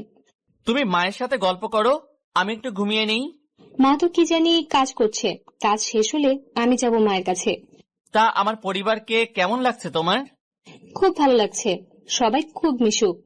ওকে, আমি ঘুমাবো। আমিও তোমার বুকের উপর ঘুমাবো। পাগল নাকি? কেউ হঠাৎ করে রুমে আসলে কি করবে? কেউ দেখবে না, আমাকে ঘুমাতে দাও। পরে দিব, এখন মায়ের কাছে যাও। হুম, যাচ্ছি। নিধি চলে গেল মায়ের কাছে, আর আমি তলিয়ে গেলাম গভীর রুমে। ঘুম থেকে অনুভব করলাম কেউ একজন আমাকে ধাক্কাচ্ছে। ঘুম ঘুম চোখে তাকিয়ে দেখি নিধি দাঁড়িয়ে আছে। কি হয়েছে, ধাক্কাচ্ছ কেন? এই, অনেকক্ষণ ঘুমিয়েছো, এখন উঠে পড়ো। আর একটু ঘুমাতে দাও আমাকে। না না, দেখো রাত হয়ে গেছে, এখন উঠে পড়ো। ধুর, তোমার জন্য ঘুমাতেও পারলাম না। হুম, এখন ফ্রেশ হয়ে আসো। যাচ্ছি। ফ্রেশ হয়ে এসে মায়ের বানানো গরম গরম পিঠা খেলাম। পিঠা খাওয়ার পর ছাদে বসে আছি দোলনায়। এমন সময় পিছন থেকে কেউ কাঁধে হাত রাখলো। পিছনে তাকিয়ে দেখি নিধি দাঁড়িয়ে আছে। দাঁড়িয়ে আছো কেন? বসো এখানে। হুম, তা একা একা কি করছো? এমনি বসে আছি। তা তুমি আসলে যে? তোমাকে খুঁজে বেড়াচ্ছি আমি, তাই ভাবছি যে তুমি এখানে আছো। অনেকদিন পর গ্রামে আসায় মনটা খুব ফ্রেশ ফ্রেশ লাগছে। কাল আমাকে একটু গ্রাম দেখতে নিয়ে যাবে? যাব। হাত সরাও, আমি তোমার কোলে মাথা রেখে ঘুমাবো। ঘুমাও। নিধি আমার কোলে শুয়ে আছে, আর আমি তার মাথায় বিলি কেটে দিচ্ছি। আচ্ছা, আমরা কবে ঢাকা ফিরবো? এই তো 2 দিন পর। মাকে ছেড়ে যেতে খারাপ লাগছে আমার। বিয়ে করে বউ করে আনলে মাকে নিজে করে নিও। আমি তোমাকে এখনই নিজের আপন করে নিয়েছি। তুমি যে আমার জীবনে আসবে তা আমি কোনোদিন কল্পনা করি নাই, আর এতটা ভালোবাসবো তা আমার কল্পনার বাহিরে। আমারও ঠিক এই অবস্থা। এই, তুমি কি ঘুমাচ্ছ? তোমার কোলে মাথা রাখার পর ঘুম পাচ্ছে অনেক। তাহলে উঠে রুমে যাও, ঘুমিয়ে পড়ো। না, আমি এখানে আর তোমার কোলে ঘুমাবো। ধুর, পাগলের মতো কথা বাদ দিয়ে এখন উঠো। তোমার জন্য ঘুমাতেও পারি না ঠিক মতো। কোলে এখন না, পরে ঘুমাইও। এখন রুমে যাও। যাচ্ছি। নিধি চলে গেল রুমে। আমি কিছুক্ষণ ছাদে বসে রুমে চলে আসলাম। এসে দেখি পাগলিটা আমার রুমে ঘুমিয়ে গেছে। রুমে এসি চলছে, রুমটা অনেক ঠান্ডা হয়ে গেছে। ওর শরীরে কাঁথাও নেই, তাই একটা কাঁথা ওর শরীরে দিয়ে দিলাম। ও ঘুমের ঘোরে আমার হাতটা ধরে রেখেছে। আমি ওর কপালে একটা ভালোবাসার পরশ এঁকে অন্য রুমে চলে আসলাম। এসে ঘুমিয়ে গেলাম। পরের দিন ভোর রাতে অনুভব করলাম কেউ একজন বুকের উপর খুব চাপ দিচ্ছে। ঘুম চোখে দেখি নিধি শুয়ে আছে। আমি ওকে দেখে লাফ দিয়ে উঠেছি, যার কারণে নিধি মাটিতে পড়ে গেল। ও মারে, মরে গেলাম রে, কোমরটা মনে হয় শেষ। ওর চিৎকার শুনে দ্রুত ওর মুখ চেপে ধরলাম। এই, কি করছো? এত জোরে চিৎকার করছো কেন? তুমি আমাকে ফেলে দিলে কেন? তুমি যেইভাবে শুয়েছিলা আমি ভাবছি আরো ভূত শুয়ে আছে। তাই বলে কি এইভাবে আমাকে ফেলে দিবা নাকি? হয়েছে বাবা, সরি। এখন তুমি তোমার রুমে যাও। আমি যেতে পারবো না, আমার কোমর ব্যথা করছে। কেউ দেখার আগে আমি তোমাকে দিয়ে আসি। না, আমি তোমার বুকে ঘুমাবো, তাহলে ঠিক হয়ে যাবে। আরে না, কেউ দেখে ফেললে সমস্যা হবে। কিছু হবে না, আমি সকাল হলে চলে যাব। তবুও না, তুমি এখন তোমার রুমে যাও। না, আমি যাব না, এখন আমি চিৎকার করব বলে দিলাম। ধুর, তোমাকে নিয়ে আর পারি না। তোমাকে পারতে হবে না। এই বলে নিধি আমাকে জোর করে জড়িয়ে ধরে শুয়ে পড়ে। যেভাবে শুয়ে আছো সেভাবেই থাকো, নড়াচড়া করবা না একদম। করব না। গুড। ভোরে ভোরে চলে যেও কিন্তু। ওকে। নিধিকে বুকের মাঝে রেখে আবারও ঘুমিয়ে পড়লাম। সকালে উঠে দেখি নিধি আমার বুকে এখনো শুয়ে আছে। এই উঠো, মা চলে আসবে। কি হয়েছে, ঠিক মতো ঘুমাতে দিবা না নাকি? তুমি তোমার রুমে যাও, সকাল হয়ে গেছে। এই বলে নিধিকে উঠিয়ে দিলাম। আজকে অনেক ভালো ঘুম হয়েছে আমার। ভালো হয়েছে, এখন যাও। যাচ্ছি বাবা, যাচ্ছি। সকালের নাস্তা করে নিলাম। নাস্তা করে আমি আমার রুমে বসে আছি। কিছুক্ষণ পর নিধি সেজেগুজে আমার রুমে আসলো। কি হলো, এত সাজার কারণটা কি? তুমি জানো না কেন এত সেজেছি? না, আমার তো কিছুই মনে পড়ছে না। আজকে তো আমাকে নিয়ে গ্রাম ঘুরতে বের হবা, এটাও কি ভুলে গেছো? ও, মনে পড়েছে। আচ্ছা, তুমি একটু অপেক্ষা করো, আমি রেডি হচ্ছি। তাড়াতাড়ি করো, নইলে দেরি হয়ে যাবে। আচ্ছা। দ্রুত রেডি হয়ে নিধির সামনে গেলাম। শেষ তোমার দেরি হওয়া? শেষ করলাম মাত্র। দেখি হাতটা। আমার হাত দিয়ে তুমি কি করবে? দিতে বলেছি দাও। কথা না বাড়িয়ে হাতটা বাড়িয়ে দিলাম নিধির দিকে। আউচ! এই তুমি আঙ্গুলে কামড় মারলে কেন? আমি ছাড়া কেউ যাতে নজর না দেয়, তাই এমন করেছি। ওকে, এখন চলো। নিধির হাত ধরে বেরিয়ে পড়লাম গ্রামের আলপথ দিয়ে। চারপাশে সবুজ মাঠের সমারোহ, সোনালী ফসল বাতাসে দোল খাচ্ছে। আমি নিধির হাত ধরে সামনে এগিয়ে যাচ্ছি। নিধিকে নিয়ে সারা গ্রাম ঘুরলাম। এখন দুজনের রাস্তা দিয়ে হাঁটছি আর গল্প করছি। এই ফুচকা খাবো। ধুর, এইগুলো ভালো না, অসুস্থ হয়ে যাবে। না, আমি খাবোই, চলো না খাবো। ওকে চলো। নিধির জন্য ফুচকা অর্ডার করলাম। তুমি খাবে না? না, আমি খাবো না। বুঝেছি, আমার কাছ থেকে খাওয়ার ধান্দা, তাই না? ঠিক তাই। আমার কাছ থেকে একটাও দেব না। ওকে, দিও না। ফুচকা দিয়ে গেল আর নিধি খেতে লাগলো।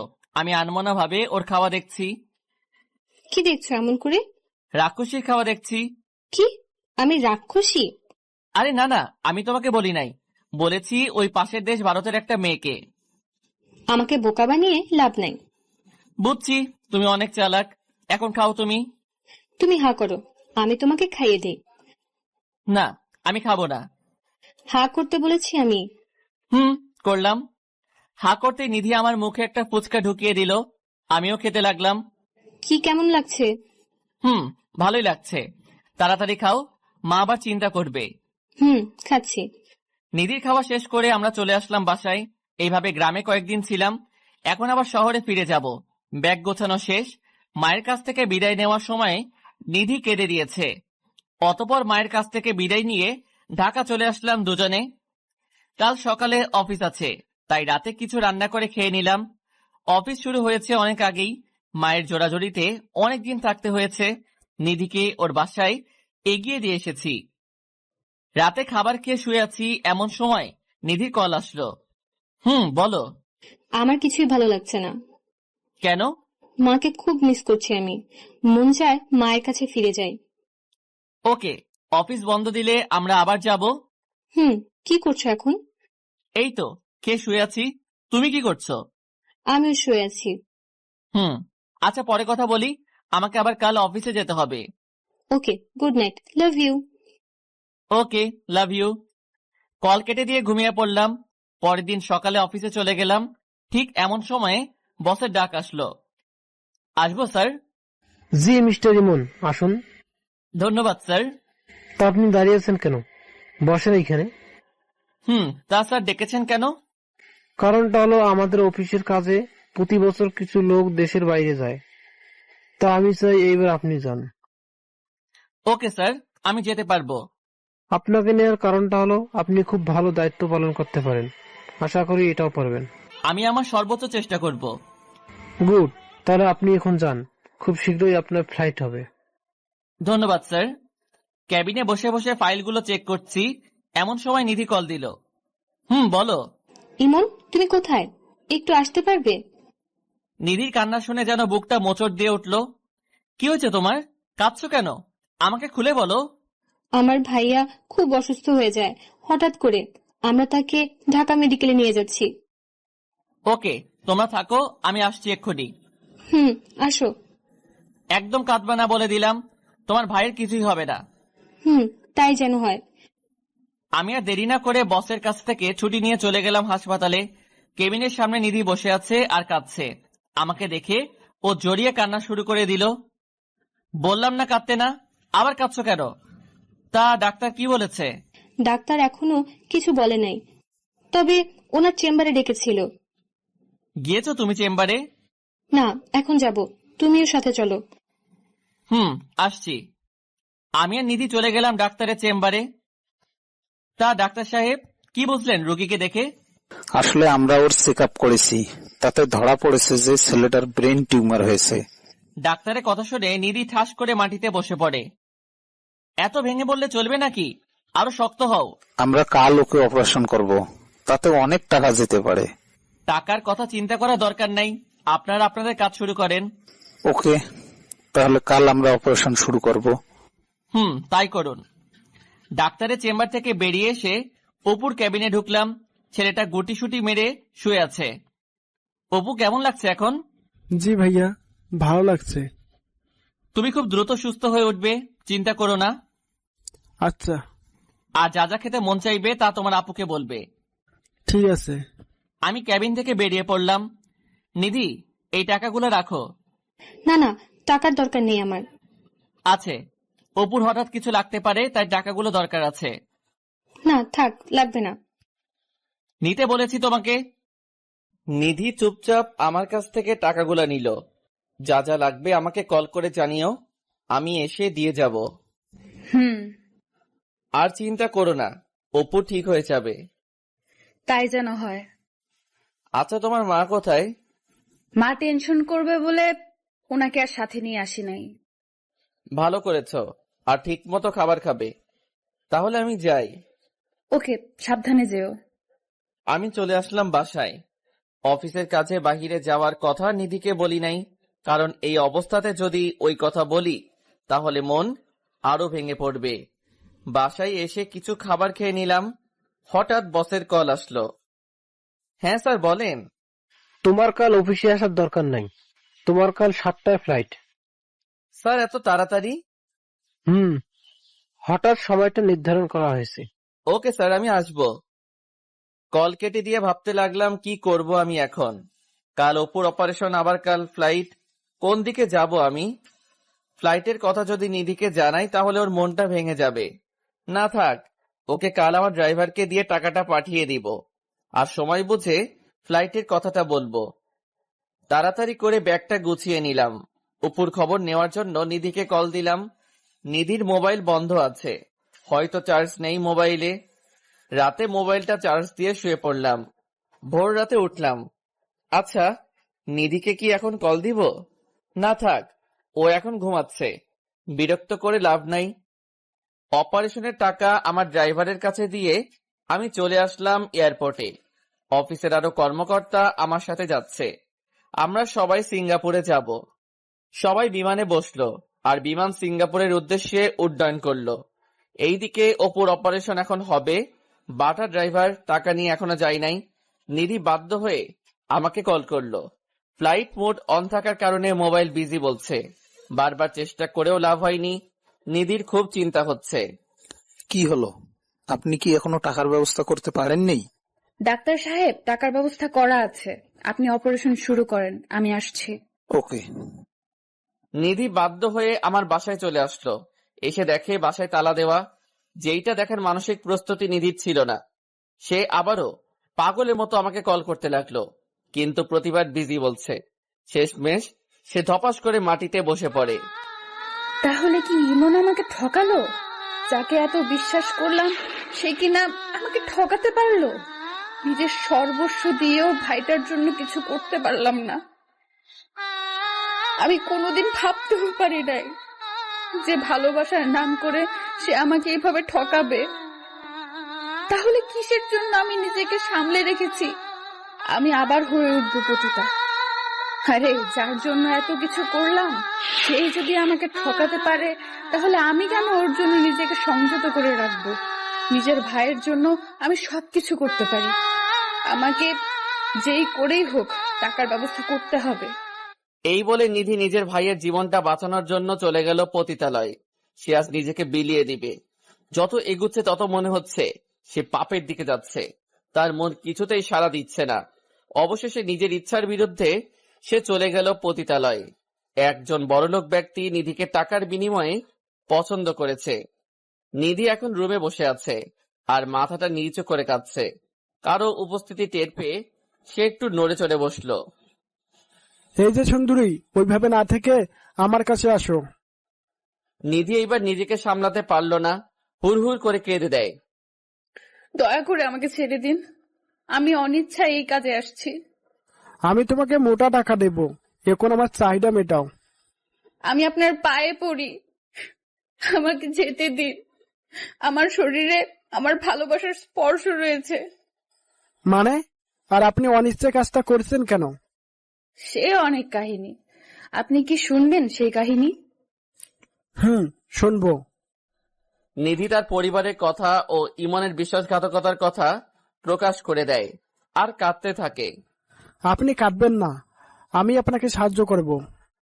আপনি আমাকে সাহায্য করবেন মানে?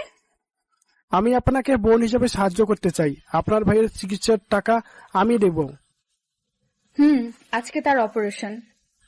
যেই ছেলে আপনার জীবন নিয়ে খেলা করেছে, আপনি তাকে ছুঁড়ে ফেলে দিন মন থেকে। তা হয়তো কোনোদিন সম্ভব নয়। আচ্ছা, সেটা আপনার ইচ্ছা। আমাকে এখন অপুর কাছে নিয়ে যাবেন? নিধির চোখ দুইটা কৃতজ্ঞতায় সজল হয়ে উঠল। চলুন, আমাকে হাসপাতালে নিয়ে চলুন। যাচ্ছি। এইদিকে আমরা ফ্লাইট থেকে নেমে হোটেলে চলে আসলাম। এসে মোবাইলটা অন করলাম, বাট চেক করা হয়নি। ফ্রেশ হয়ে খাবারটা খেয়ে কিছুক্ষণ বিশ্রাম নিলাম। সকালের ঘুম থেকে উঠে মোবাইলটা হাতে নিয়ে দেখি নিধির অনেকগুলো কল। হয়তো আমাকে না পেয়ে বারবার কল দিয়ে গেছে। দেরি না করে ওকে কল দিলাম। রিং হওয়ার সাথে সাথে রিসিভ করলো নিধি। এই, তোমাকে একটা কথা বলার জন্য কল দিয়েছি। আসলে আমি... চুপ থাক তুই। তোর মতো বিশ্বাসঘাতক আর বেঈমানের কল দেওয়ার কোনো প্রয়োজন নেই। নিধির কথা শুনে যে থমকে গেলাম। এ কি নিধি, তুমি এমন ভাবে কথা বলছো কেন? বেঈমানের সাথে আর কত সুন্দর করে কথা বলবো? বুঝতে পেরেছি, আমি বাহিরে আসাতে তুমি খুব কষ্ট পেয়েছো, তাই এসব বলছো। আরে কত কষ্ট পেয়েছি আমি তোর মতো বেঈমানকে ভালোবেসে। নিধি, তুমি এসব কি বলছো? আমার মাথায় তো কিছুই ঢুকছে না। ঢুকবেই বা কি করে? এখন তো অন্য মেয়ে নিয়ে ব্যস্ত আছিস, তাই আমাকে আর লাগবে না। নিধি সীমা অতিক্রম করবে না। আরে আমি তো সীমার কাছেই যাইনি, আর তুই আমাকে এভাবে ঠকাতে পারলি? আরে তুমি কি বলছো? আমাকে সবটা খুলে বলো। তুই তোর চাহিদা মেটানোর জন্য আমাকে এইভাবে ব্যবহার করলি, ঠিকই শেষে নিজেকে গুটিয়ে নিয়ে পালিয়েছিস। আমি পালিয়েছি মানে? তুই আমাকে মিথ্যা আশ্বাস দেখিয়ে স্বপ্ন দেখিয়েছিস, এই তোর নমুনা? আচ্ছা, তুমি কি শুরু করেছো? আমি অফিসের কাজে বাহিরে এসেছি, তাই তোমাকে কিছু জানাতে পারি নাই। আরে তুই তো টাকা দেওয়ার ভয়ে পালিয়েছিস। তুই জানতি আমার ভাইয়ের অপারেশন হবে, তাও তুই টাকা না দিয়ে পালিয়েছিস। বলছো তুমি এসব? আমি তো টাকা দিয়ে এসেছি। থাক, আর মিথ্যে বলতে হবে না। তুই তোর টাকা নিয়েই থাক। যে আমার বিপদে ছেড়ে চলে যায় তার কোনো দরকার নেই আমার। বিশ্বাস করো নিধি, আমি সত্যি টাকা দিয়ে এসেছি। তোমার ভুল হচ্ছে কোথাও। তোর সাথে আমার আর কথা নেই, তুই তোর রাস্তায় যা। প্লিজ, আমার কথাটা শোনো, তোমার ভুল হচ্ছে। তুই আর আমাকে কল দিবি না। তোর মতো বেঈমানের সাথে আমার কোনো কথা নেই। শুনো নিধি, শুনো। নিধিকে বারবার কল দিলাম, কিন্তু সে কল রিসিভ করলো না। এক পর্যায়ে নিধি আমাকে ব্লক করে দিল। নিধির কথাগুলো শুনে ধপাস করে মেঝেতে বসে পড়ি আমি। নিধিও আমাকে ভুল বুঝলো। আচ্ছা, আমি তো ড্রাইভারের কাছে টাকা দিয়ে এসেছি, তাহলে টাকা নিধি পেল না কেন? ড্রাইভারকে কল দিলাম, কিন্তু নাম্বার বন্ধ বলছে। বারবার দেওয়ার পরও নাম্বার বন্ধ। নিধির কথাগুলো যেন বুকের মধ্যে তীরের মতো গেঁথে গেল। যে নিধিকে এত বিশ্বাস করতাম, আমি সেই নিধি আজ আমাকে এইভাবে বলতে পারলো। না, আমাকে দেশে ফিরতেই হবে, খুব শীঘ্রই ফিরতে হবে। এইভাবে কেটে গেল 2 দিন। কোনো মতে অফিসের কাজ শেষ করে দেশে ফিরে আসলাম। বাসায় না এসে সোজা নিধিদের বাসায় চলে গেলাম। গিয়ে দেখি অপুর মাথায় ব্যান্ডেজ করানো, আর সে বাহিরে বসে আছে। আমাকে দেখে খুব খুশি হলো। ভাইয়া, তুমি এসেছো? এসেছি। তা তুমি কেমন আছো? ভালো না। এটা কি দিয়েছে মাথার উপরে? ভালো লাগে না এটা। এইটা ব্যান্ডেজ, এটা দিয়েছে যাতে তুমি দ্রুত সুস্থ হয়ে যাও। ভাইয়া তুমি কোথায় গিয়েছিলে? তুমি আমাকে হাসপাতালে দেখতে আসো নাই কেন? আমি আসলে কাজে ছিলাম, তাই সরি ভাইয়া। দাঁড়াও, আমি আপুকে ডেকে আনছি। তা তুমি এখানে কি করছো? এখানে অনেক বাতাস আর রোদ গায়ে লাগে, তাই এখানে বসে আছি। আচ্ছা, তা তোমার আপু কোথায়? তুমি গিয়ে আপুর সাথে দেখা করে এসো। আপু তুই কার সাথে কথা বলছিস রে? নিধির কথা শুনে পিছনে তাকিয়ে দেখি নিধি দাঁড়িয়ে আছে। তুই আবার এইখানে কেন এসেছিস? আমার কথাটা তো শুনো নিধি। তোর কথা শোনার মতো টাইম আমার নেই। তোর মতো বিশ্বাসঘাতকের মুখ দেখার চেয়ে না দেখাই ভালো। আমি সত্যি আমার ড্রাইভারের কাছে টাকা দিয়ে এসেছিলাম তোমাকে দিবে বলে। তাহলে ড্রাইভার সেই টাকা কি করেছে? তোমাকে আবার বিকাশ করে দিয়েছে, তাই না? তুমি আমাকে ভুল বুঝতেছো। তুই বিদেশ যাওয়ার আগে আমার কাছে বলে যাস নাই, কারণ তুই আমাকে ব্যবহার করেছিস। আপু তুমি ভাইয়াকে এসব কি বলছো? তুই এখানে দাঁড়িয়ে আছিস কেন? ঘরে যা। ওকে ধমকাচ্ছ কেন? ও ছোট মানুষ। থাক, ওর জন্য আর দরদ দেখাতে হবে না তোর। আর তুই আমার চোখের সামনে কোনোদিন আসবি না। আমি বিদেশ গিয়েছি তোমাকে না বলে, কারণ তোমার ভাইয়ের অপারেশন আর আমার বাহিরে যাওয়া নিয়ে তোমার চিন্তা আরো বাড়িয়ে দিবে, তাই আমি তোমাকে কিছু বলি নাই। না বলে উদ্ধার করে ফেলেছিস। তুই এখন এখান থেকে যা, আর কোনোদিন এখানে আসবি না। আমাকে কি বলারও সুযোগ দিবে না? অনেক বলেছিস তুই। আর যদি আমার সামনে কোনোদিন দাঁড়াস তাহলে আমার মরা মুখ দেখবি। কি? যা বললাম আমি কিন্তু তাই করব। তাই তুই এখান থেকে চলে যা। আচ্ছা, আর কোনো দিন তোমার সামনে আসবো না, কিন্তু একদিন তুমি সব সত্যিটা জানতে পারবে। কোনো সত্যি আমার জানার দরকার নেই। এই বলে নিধি চলে গেল ঘরের মধ্যে। আমার দু চোখ বেয়ে পানি পড়ছে। হঠাৎ কারো নরম হাতের স্পর্শে আমার চোখে পানি মুছে গেল। তাকিয়ে দেখি অপু দাঁড়িয়ে আছে। ভাইয়া কান্না করো না, আপু খুব পচা, আমি আর আপুর সাথে কথা বলবো না। দূর, কই কান্না করছি? তোমার আপু তোমাকে খুব ভালোবাসে, তাই তার সাথে কথা না বললে তোমার আপু তো খুব কষ্ট পাবে। পাক কষ্ট, আপু তোমাকে কষ্ট দিয়েছে। ধুর গাধা, কই কষ্ট দিয়েছে আমাকে? যাও, তুমি এখন ঘরে যাও। যাব। আমাকে কিন্তু দেখতে আসবা মাঝে মাঝে। আসবো। আমি চলে আসলাম বাসায়। আস্তে আস্তে অনেকটাই দেরি হয়ে গেছে। জীবনে কোনোদিন সিগারেট খাই নাই। আজকে কষ্ট ভোলার জন্য 2 প্যাকেট নিয়ে আসলাম। রাতের খাবারটা না খেয়ে কিছু সিগারেট খেলাম। অসহ্য মাথা ব্যথার কারণে ঘুমিয়ে পড়েছি। পরের দিন সকালে অফিসে গেলাম না। অফিস খোলা ছিল, বাট যারা দেশের বাইরে গিয়েছে তাদের জন্য কয়েকদিন ছুটি, তাই আজকে আমার অফিস নেই। সকালে কিছু হালকা খাবার খেয়ে নিলাম। খাবারটাও ঠিক মতো খেতে পারছি না। বারবার নিধি অপমানজনক কথাগুলো মনে পড়ছে। ড্রাইভারের সাথে হিসেব মেটানোর জন্য চলে গেলাম ওর বাসায়।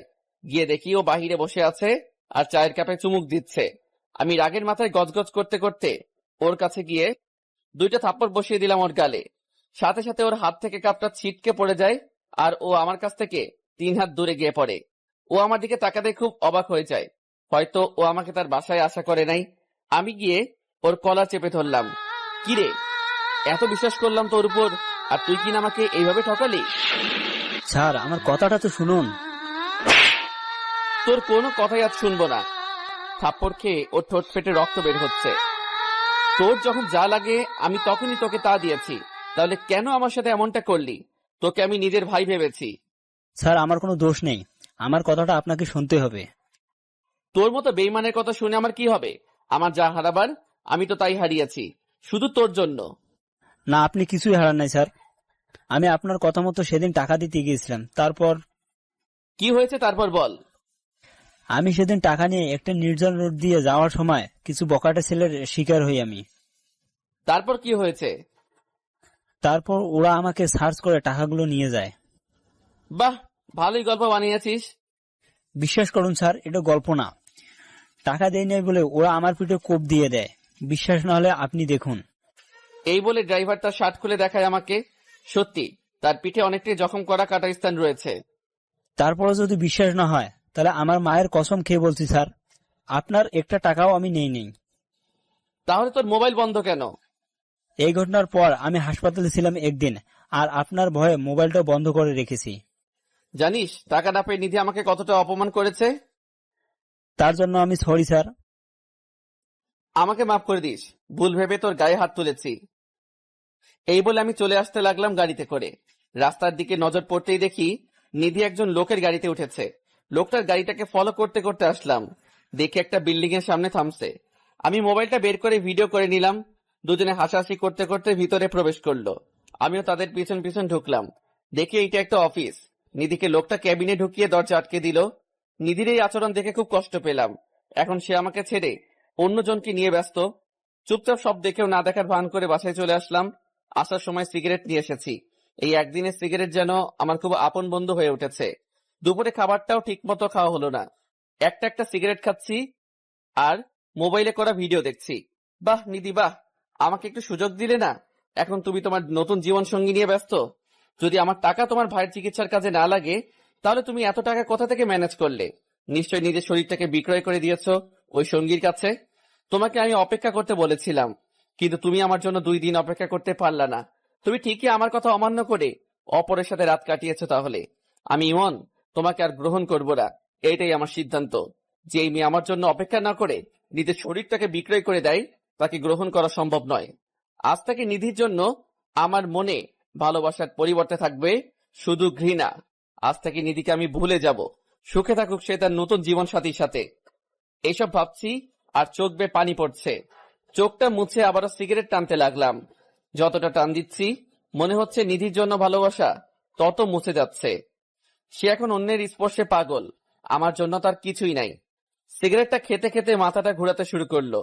সিগারেটটা হাত থেকে পড়ে গেলে আমি হারিয়ে গেলাম গভীর ঘুমে। না, আমাকে নিধি ভাবির ভুল ধারণা ভাঙাতে হবে। আমি চাই না আমার জন্য ইমন স্যার আর ওনার জীবনের ক্ষতি হোক। আমি ওনার সাথে দেখা করব। এই বলে ড্রাইভার নিধির বাসার উদ্দেশ্যে রওনা দিল। নিধির বাসায় এসে কলিং বেল চাপ দিতে নিধির মা দরজা খুলে দেয়। কে তুমি বাবা? আমাকে আপনি চিনবেন না। নিধি কি বাসায় আছে? আচ্ছা তুমি বসো, আমি নিধিকে ডেকে আনছি। ড্রাইভার ভিতরে গিয়ে বসলো। কিছুক্ষণ পর নিধি ড্রাইভারের সামনে আসলো। কে আপনি, আর আমাকে কেন দরকার? আমি হচ্ছি ইমন স্যারের পার্সোনাল ড্রাইভার। ও, তা কিসের জন্য এখানে এসেছেন? ওকালতি করার জন্য? না, স্যারের জন্য ওকালতি করার ক্ষমতা আমার নেই। তাহলে যা বলার জন্য এসেছেন সেটা বলে বিদায় হন।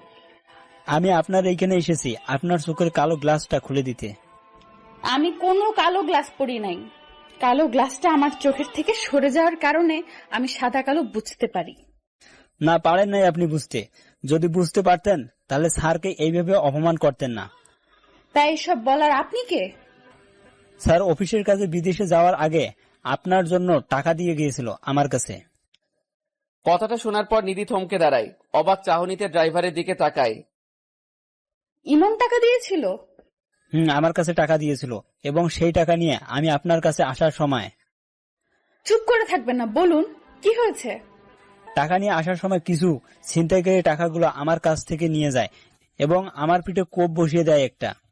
টাকা দিতে পারবো না বলে আমি আর আপনার কাছে আসি নাই, আর মোবাইলটাও অফ করে রাখি। কি বলছেন আপনি সব? এতক্ষণ যা বললাম সব সত্যি, আর আপনি না বুঝে একজন মানুষকে এত কষ্ট দিলেন। নিধি ড্রাইভারের কথা শুনে চেয়ারের উপর ধপাস করে বসে পড়ে।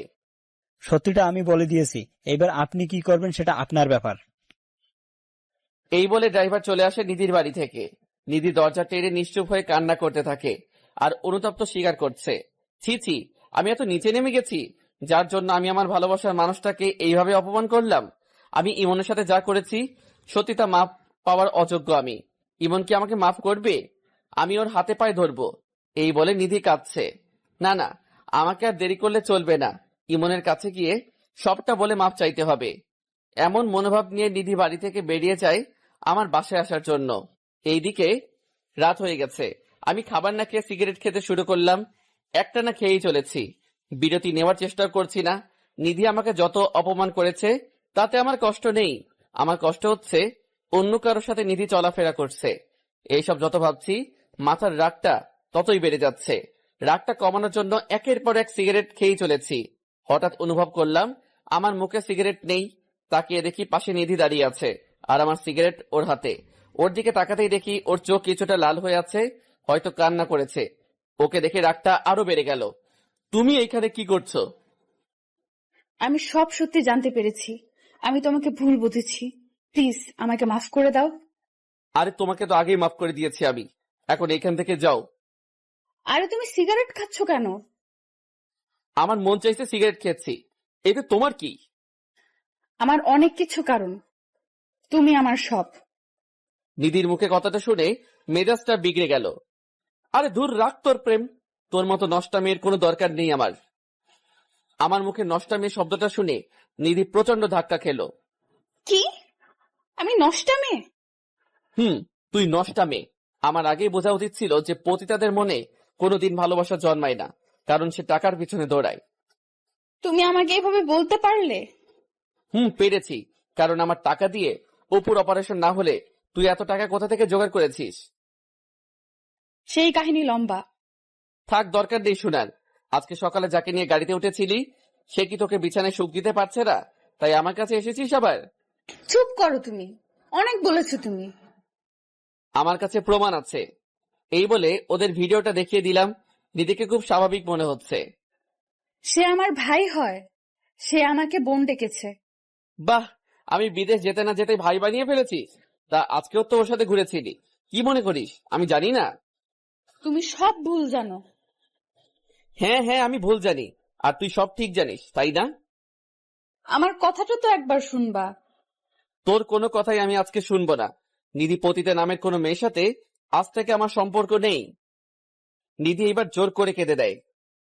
আমাকে একটু বোঝার চেষ্টা করো, ওর সাথে আমার কোনো সম্পর্ক হয়নি। ও তাহলে ছেলেটা তোমাকে এতগুলো টাকা দিয়ে দিল এমনি এমনি? তুমি আমার সম্পূর্ণ কথা তো শুনবা আগে। তোর কোনো কথা শোনার ইচ্ছে নেই আমার, তুই এইখান থেকে যা। প্লিজ ইমন, তুমি আমাকে ভুল বুঝতেছো। প্লিজ বোঝার চেষ্টা করো। তুই কোন সাহসে তোর নষ্ট শরীর দিয়ে আমার হাত ধরলি? নিধি আমার হাতের থাপ্পড় খেয়ে মাটিতে পড়ে যায়। বাহ, আচ্ছা, আমাকে তুমি ভুল বুঝলে। এমন একদিন সময় আসবে যেদিন আমাকে তুমি অনেক খুঁজবে, কিন্তু পাবে না। আজ আমি চলে যাচ্ছি, আর কোনো দিন আসবো না। নিধি কাঁদতে কাঁদতে বাসা থেকে বেরিয়ে যায়। আমি আবার সোফায় বসে মনের সুখে সিগারেট খাচ্ছি। আজ মনটাকে খুব হালকা লাগছে পতিতাটাকে দূর করতে পেরে। যে মেয়ে আমার জন্য অপেক্ষা না করে অপরের কাছে নিজেকে সঁপে দেয়, তার কোনো দরকার নেই আমার জীবনে। রাতে শান্তির মতো ঘুমিয়ে গেলাম। সকালে উঠে মনটা ভালো করার জন্য অফিসে চলে গেলাম। অফিসে কাজ করছি, সবাই সবার মতো দুপুরের খাবার খাচ্ছে। হঠাৎ আমার নিধির কথা খুব মনে পড়ছে, কারণ ও আমাকে জিজ্ঞেস করলো খেয়েছে কিনা। মাথা থেকে নিধির ঝামেলা সরিয়ে আবারও কাজে মন দিলাম। অফিস থেকে বাসায় এসে কিছু খাবার খেয়ে নিলাম। রাতে মা কল করলো। হ্যাঁ মা, বলো।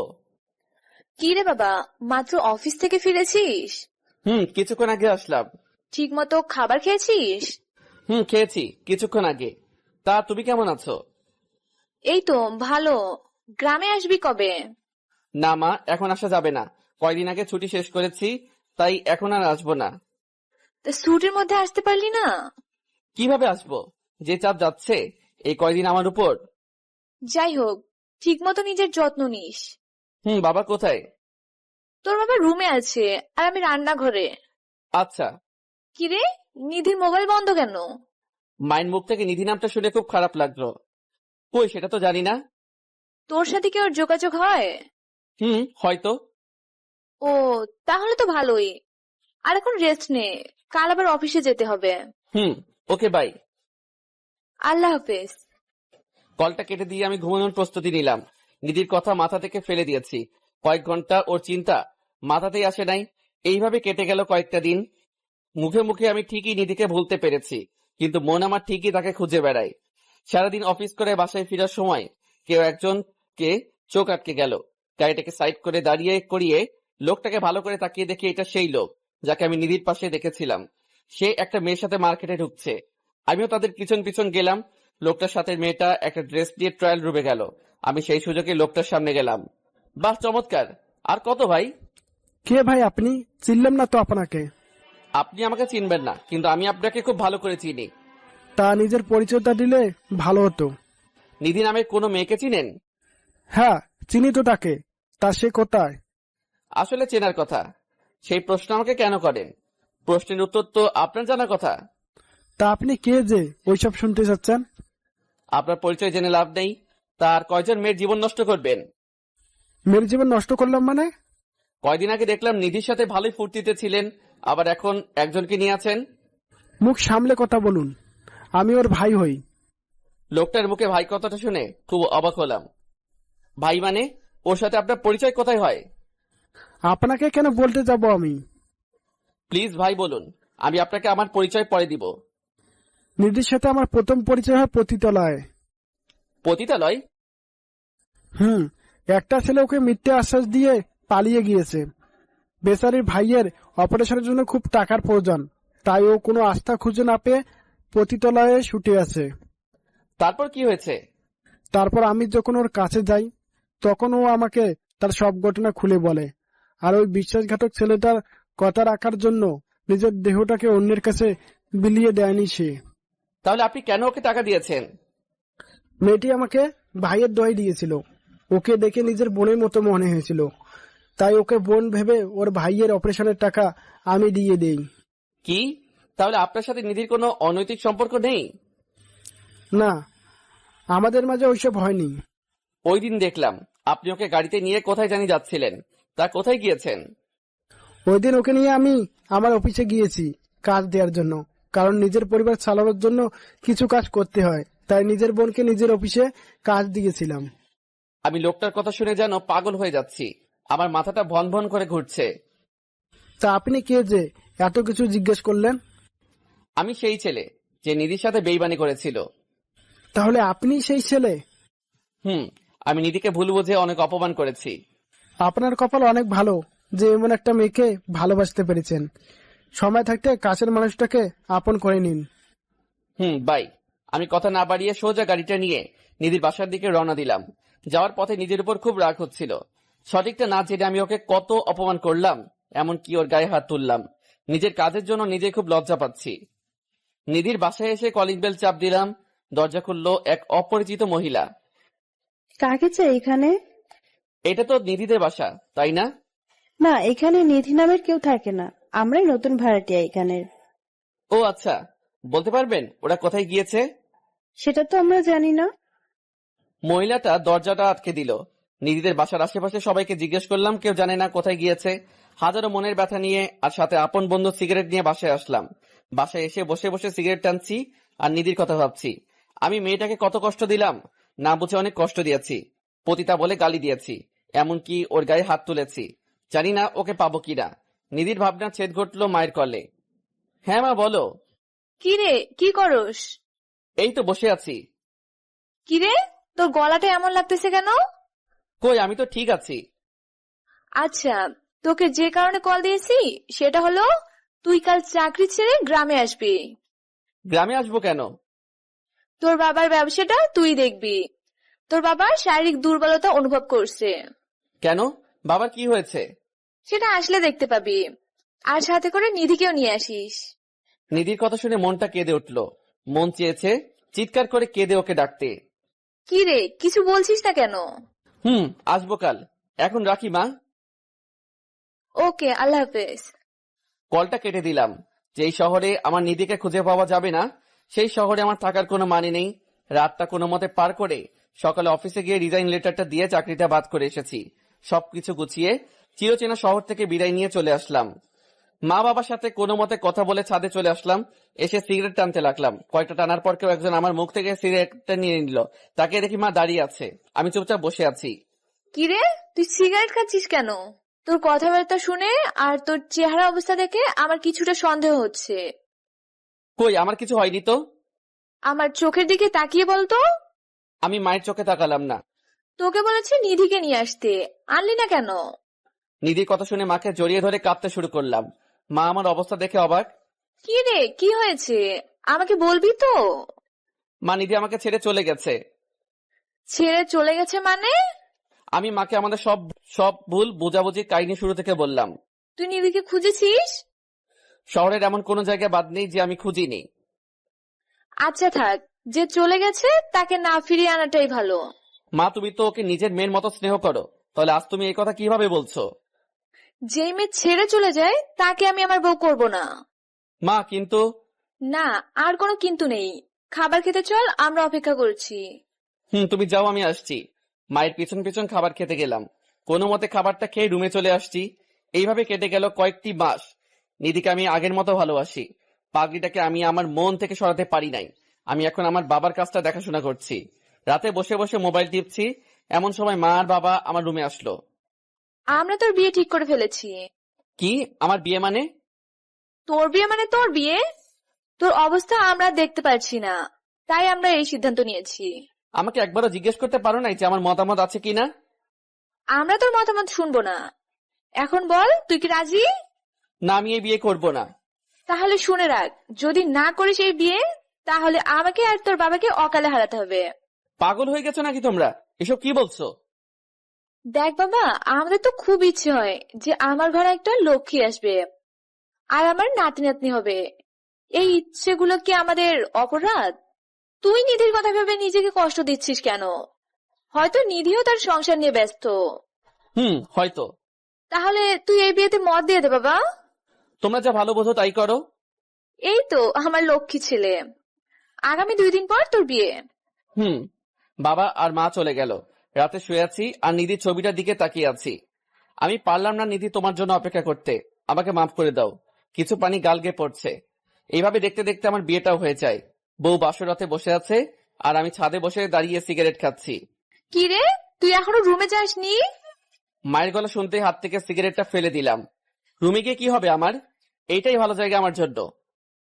গাধা, মেয়েটা তোর জন্য অপেক্ষা করছে, তুই তাড়াতাড়ি চল। মায়ের জোড়াজড়িতে বাসর ঘরে ঢুকলাম। মেয়েটা ঘোমটা দিয়ে বসে আছে।